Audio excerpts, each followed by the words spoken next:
Mute, Jim? I am not. I'm here. Okay, well, good morning. How are you, friend? Good. Good morning. How are you? Good. Have you switched yet from the Steelers to the Browns as the sun goes down in Pittsburgh and rises in Cleveland?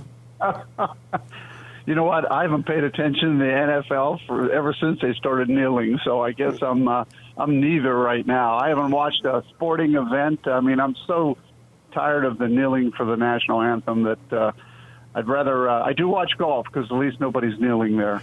Well, I'm telling you, that was, by the way, we had a good Warren, Ohio. Jason Kokrak won a couple of weeks ago. Good Warren JFK golfer, lives up in Cleveland now, so you've got someone to root for in the golf tournament.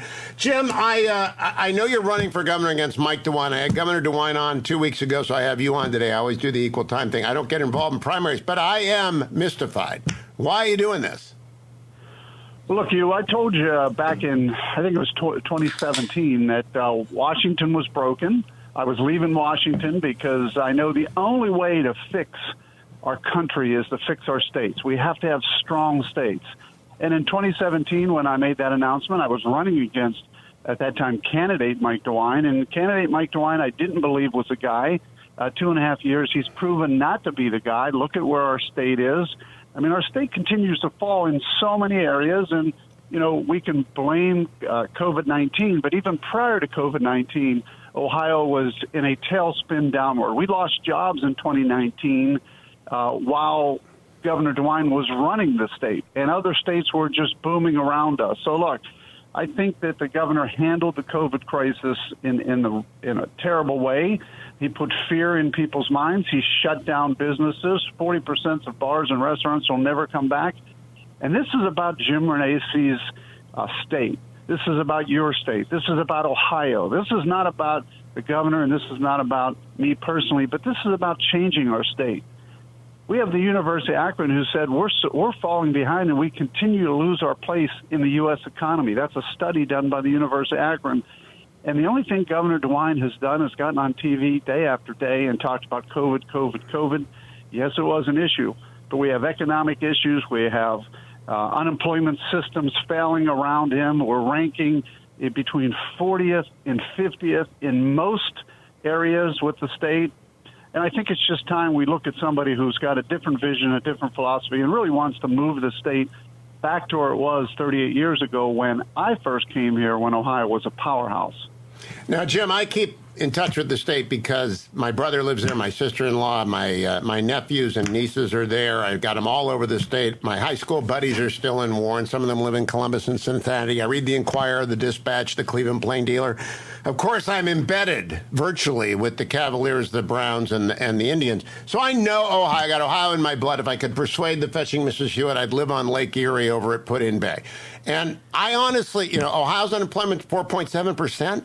I just don't understand how you're going to run against an incumbent governor with a budget balance that's at 4.7%, who is widely perceived as having done a great job during COVID and whose lottery is now being adopted by every other state with common sense. And he turned back the unemployment benefits. He's stopping that. I think Mike did a good job. And here's my biggest issue. When a Republican incumbent has done a good job and should easily win re-election, we have to spend scarce Republican dollars. I say we because I'm a lifelong Republican in Buckeye. We have to spend Republican dollars on races we otherwise wouldn't. Why didn't you go back for Senate again? That one's wide open. Well, because I don't believe Washington's can be fixed. I think it has to be fixed by the state. And by the way, I would disagree with you when you say that Mike DeWine is well appreciated and liked. I mean, I have a poll sitting here in front of me done by a very reputable firm that says that 35% of Republicans will never vote for him again, and 15% will probably not consider him again. So 50% of Republicans will not consider or vote for Mike DeWine again. He's got a 16% approval rating, and that's it. In a state where he has run it like a Democrat, he hired a Democrat, medical director. He allowed her to scare everybody. And we have a state that's failing, and you say we have a balanced budget. It's only because we brought in $8.5 billion from the federal government.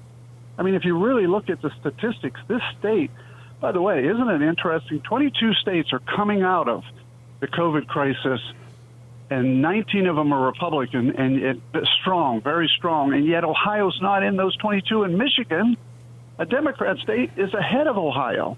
So Ohio is clearly falling behind. If you were living here and looking around, and even if you were at Put-in-Bay, those people are so mad at him because he shut them down, or places all around the state.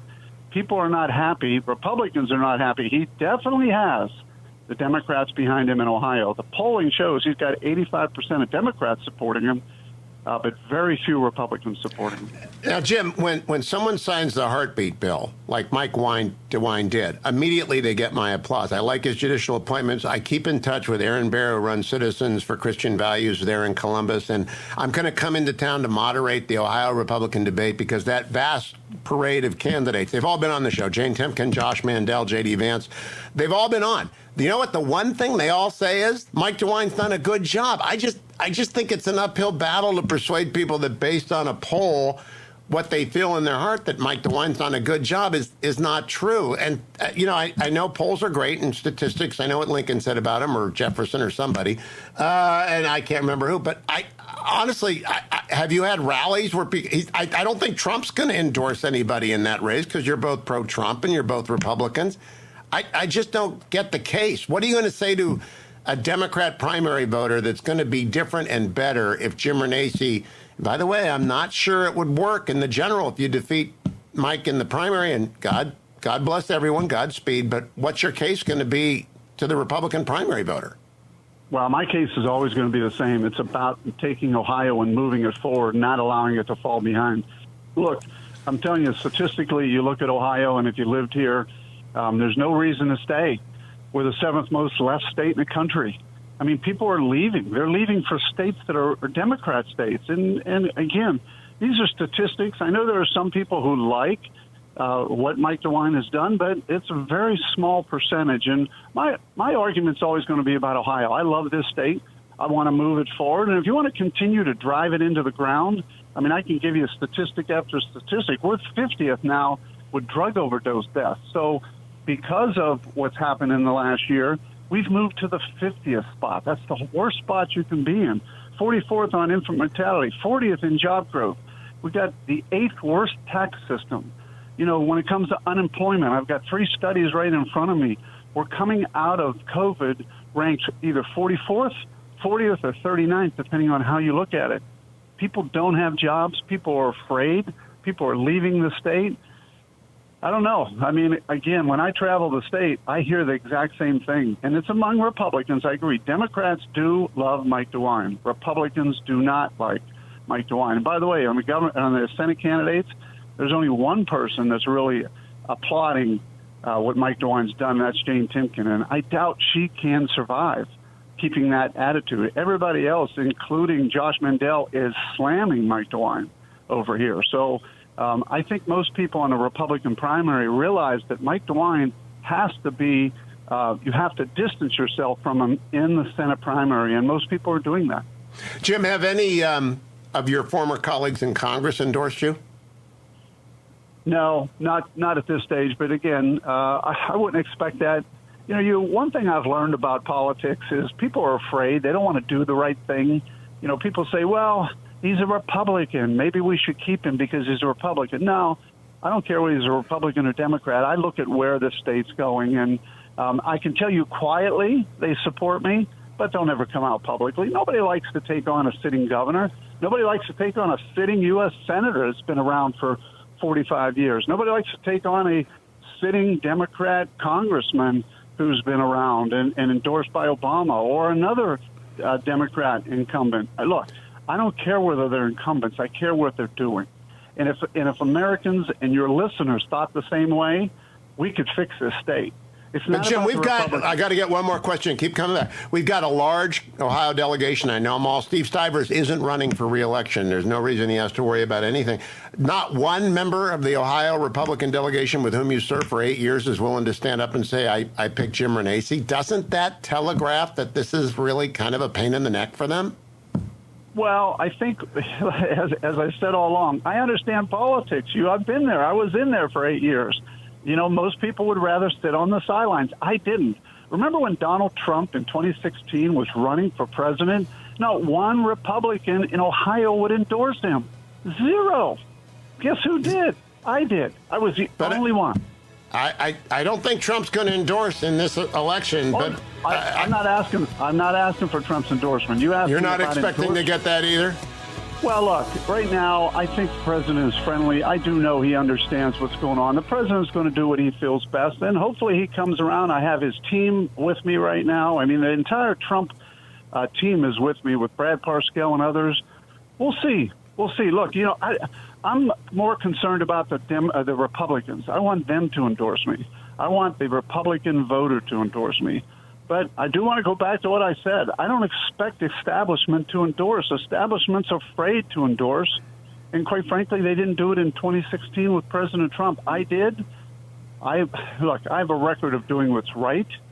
I have a record of not. I still remember the day Paul Ryan said, Jim Renacci is a great member of Congress.